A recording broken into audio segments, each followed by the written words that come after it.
Hello and welcome to DC Comic Sticks with me, James Sticks. Each week I review a new comic by DC, and this week I'm reviewing Teen Titans issue 4.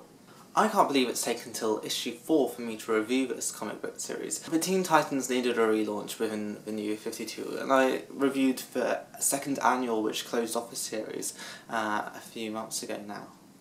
In this issue we see the conclusion of a storyline blinded by the light.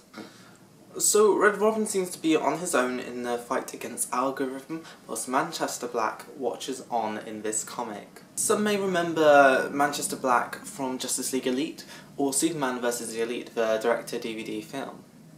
Now, the character's pretty cool and revolutionary, but here we're seeing something very different to what we've seen before, so we'll have to wait to see how his character turns out in the new 52.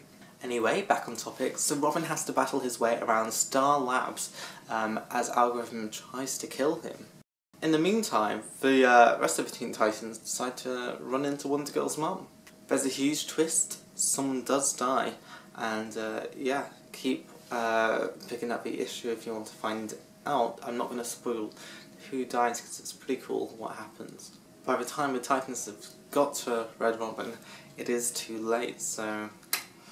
Stylistically, the comic is really good. There's lots of irregular shapes and lots of white space, which gives it a different feel even though it's quite a mainstream art design used in this comic.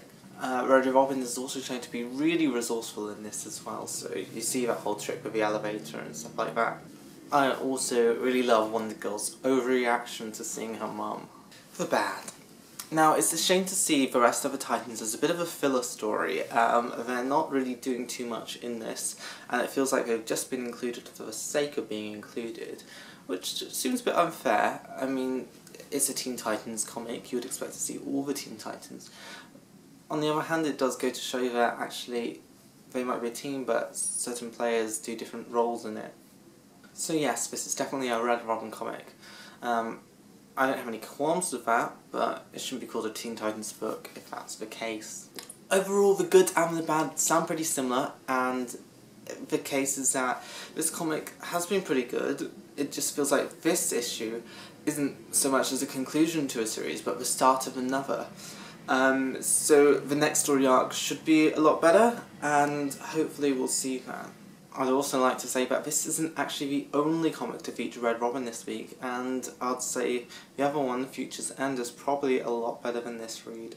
So I'm going to give this a 60 out of 100. It's a smart comic, it's not the best thing out this week, and so this is a pretty fair rating if you're going to match it alongside the rest of the comic books from DC. If you like this, then subscribe and follow us on Twitter.